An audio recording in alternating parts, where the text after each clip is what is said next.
tanan nga butang sa kalibutan, nothing at all, makuha man na nimo sa dinautan o diniyos, pero kanang mga butang nga, nothing at all gyapon na. Bisag nakakuha kang kwarta nga diniyos, pero nothing at gyapon na, kay ini kamatay nimo di man na madaan nimo. Mo na gitawag og istorya sa kinabuhi sa tao diri sa kalibutan. Bisag unsa pa ka nindot sa imong balay, pero kung mamatay ka diha, di man ka magpabilin diha puyo sa imong balay, ibalhin man kasi imong mga paryente, imuhang sakop sa pamilya sa sementeryo. Di man ka long lasting magpuyo diha sa balay. Munang nothing at all. Sakyanan. Na kay sakyanan. Inig kamatay nimo, lain na po'y magdrive ana. Kaya di na mga ka-drive. So nothing at all. So tanan yuta dako kay nga yuta imong gi-squat, imong giilog, imong giunsa pa na, imong napanunod na sa imuhang mga kaliwat, ini kamatay nimo, dili na ka makahimo nga makapahimulos diha. So unsa di ay ang pinaka-importante nga butang sa kinabuhi sa tao? Muna ay pinaka-importanteng butang nga imong tun-an. Attorney, professional ka, daghang kagari-arian, kwartahan ka, ilado ka, pangutana, di ba ka mamatay? Ay mamatay gihapon. Sa ato pa, walay exempted ni ining tanan. O gani, kagabi atong gisgutan nga ang edad sa tao sa kalibutan, naara sa 70-80. Naagayuban nga, kaabot ang mga pangidaronan nga matay na. So, gitagaan ta sa Ginoo o kahibalo nga ang imong pagpuyo diri sa kalibutan, unpredictable ang imuhang pagpuyo, ang imuhang kinabuhi. Pero naghatag siya og limit, 70-80. Pero kana that is not sure, kay ang James 4:14 nga ang atong kinabuhi sama lang sa gabon, sama sa aso, nga karon nagpakita unya nawa na. So imong tan-awon, walay kasiguruhan ang imong kinabuhi diri sa kalibutan. Una nga kung nagsigi ka gunahuna sa mga butang sa kalibutan, lingaw-lingaw, imong tan-awon mga tao karon busy og katong mga kwartahan, sige biyahe adto sa layong lugar, hala sige og adto pag uli maura gyapon. Sumo nga kinabuhi guys, madto ka sa laing nasod, nagtuo ka nga base achievement sa imong kinabuhi, pero pag abot mo uli ra gyapon ka diri sa imong lugar, maura na ang rotation sa kinabuhi. Nakakita kag mga view, nakakita kag mga nakakaon kag mga pagkaon nga mga nindot, pero dili ka masatisfy. Because these things in this world is not give us a satisfaction.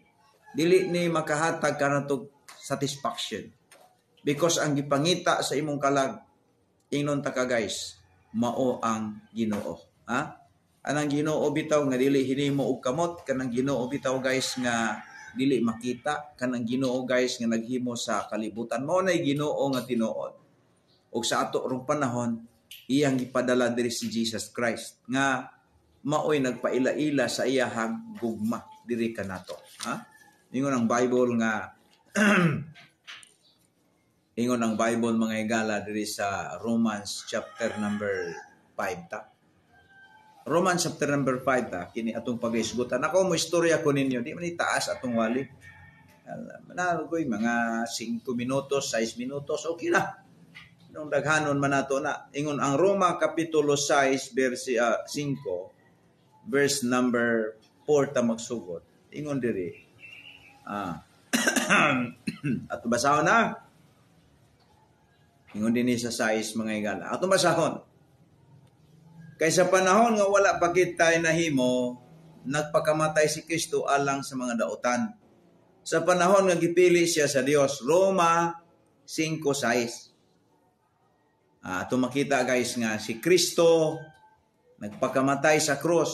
So kana gyud mo og ginay isulsil sa imong utok diha. Nagpakamatay si Kristo sa cross para sa imong kinabuhi, para sa imong mga sala. Si Kristo namatay sa imong mga sala, mo nay kamatuoran diha. Nga kana bitaw ang imong hunahuna nga maluwas ka pinaagi sa imong binuhatan. Guys, di ka maluwas. Kay kining batasan nato guys, sultian tagas tinol ka ng batasan nimo di na maayo. Bisan pag magpakita kang maayo diha sa Imong silingan diya, imong silingan lain po batasan pareha na mo diya. Wala gyoy mahitabo guys nga pagkamatarong o kaluwasan kung basihan ang imuhang binuhatan. Kay naay mga tao guys nga nagsalig sa ilang may binuhatan, wagi sila mga luwas. Kay ang pamaagi lagi sa Ginoo, dili lagi ng imong may binuhatan makaluwas. Ang paagi sa Dios kaluwasan kanang gihatag niya si Kristo di sa kalibutan, nagpakamatay sa cross, o niya imutong saligan. Mao na giingon diya sa size, ingon siya kay sa panahon nga wala pa kitay nahimo, apa man kamatawa na higayuna. Wa pa ka nahimo nga makapanghatag og sud-an sa mga kabos. Di pa kakahatag sa mga ngilad batasan nga mga tao. Kanang mga binuhatan nga ingon ana ba? Naanay nagpakamatay sa imong dapit ug kana mao si Kristo. Dili pwede nga ang imong kompetensyahan si Kristo. Dili pwede nga magkompetensya ka ni Kristo. Ang tinud-an ay nga si Kristo ang manluluwas. Unya ang buhaton sa tao mao ra gyud tong pagsalig sa iyang gibuhat. Wala na kay ikadugang diha. And that is the way of God, how to get saved, how to being a part of the God's kingdom. Because that is the way of God, how to be righteous in the sight of the Lord, to only to believe in Jesus Christ's sacrifice. Ningon daw, by the kay sa panahon nga wala pa kitay nahimo nagpakamatay si Kristo alang sa mga daotan. Sa mga daotan, ikaw man na, ako man na. Sa panahon nga gipili siya sa Dios. 7. Malisod sa tao sa pagpakamatay sa usa ka taong matarong tingali adunay mga has alang sa maayong tao. Verse 8, ingon siya, apan gipakita sa Dios kanato ang gidakon sa iyang paghigugma. Kaysa makasasala pa kita nagpakamatay si Kristo alang kanato. Giklaro diha nga nagpakamatay si Kristo alang kanato. Unsa may buhaton di ay katong pagpakamatay ni Kristo, dili to siya nagpasikat sa cross. No. Nagpakamatay siya para pagtubos sa imong mga sala. Unya kung mutuo kaniya, mosalig kaniya nga siya ang imuhang manluluwas, ingon ang Bible, maluwas ka, himuon ka sa Ginoong matarong at ubangan sa God the Father. That's why we accept the truth, because the only way of God, how to be righteous in His sight, di naman na pwede na nga imuhang utok, imuhang pasilong taba, kanang imong mga pamaagi mo, imong pahinungtan. Dapat mutuot sa pamaagi sa Dios nga si Kristo ang manluluwas. Muna nga kung wa pa ka manluwas karon, siguro tingali panahon na tingaling imong tudluan ang imong utok, imong kaugalingon sa pagsalig niya. O sa di pa ka mamatay, kana bang nakakaton ka sa pagsalig niya, kay maura gid na ang puhunan nimo nga makaadto sa langit. Ug mao na guys ang kamatuoran nga di pwede takpan og ihilom, kay mao ni ang kaluwasan sa imong kalag. Okay, salamat sa inyong pagtan-aw ug sa pagpaminaw ug ang Dios magapanalangin kanato mabuhay po tayong lahat mga kaibigan.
Guys, mayong hapon guys.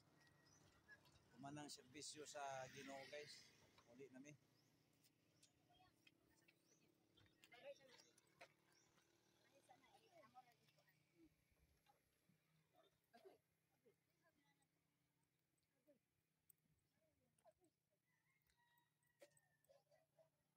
Kugo nami. sa Hingoog City guys. From Pinunuan, Anakan,